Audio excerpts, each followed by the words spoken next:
Hello बच्चों, आज हम नेताजी सुभाष चंद्र बोस के बारे में कुछ लाइनें करेंगे। इसको जीवनी भी कहा जाता है, इसको अनुच्छेद भी कह सकते हैं। तो नेताजी सुभाष चंद्र बोस को आप सब लोग जानते हो, ये एक फ्रीडम फाइटर थे। आज़ादी के लिए इन्होंने लड़ाई लड़ी थी। तो इसके बारे में हम कुछ पढ़ते हैं।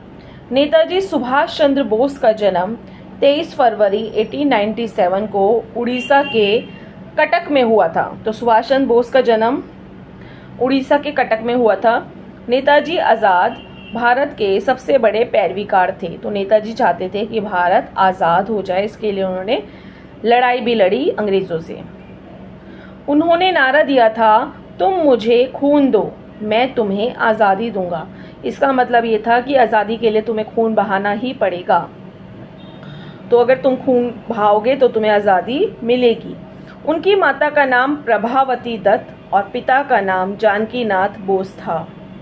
वर्ष 1919 में वे भारतीय सिविल सेवा की तैयारी के लिए लंदन चले गए और उनका चयन भी हो गया। तो लंदन में जाके उन्होंने भारतीय सिविल सेवा, जिसको हम यूपीएससी कहते हैं, उसकी तैयारी की। लेकिन बोस ने सिविल सेवा से त्यागपत्र दे दिया। त्यागपत्र यानी छोड़ दी उन्होंने वो नौकरी। उनके धार्मिक गुरु विवेकानंद व राजनीतिक गुरु चित्तरंजन दास थे।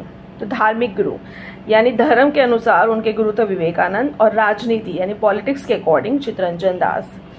भारत को आज़ाद कराने के लिए उन्होंने आज़ाद हिंद फौज की स्थापना की। 18 अगस्त 1945 को विमान दुर्घटना में उनका निधन हो गया।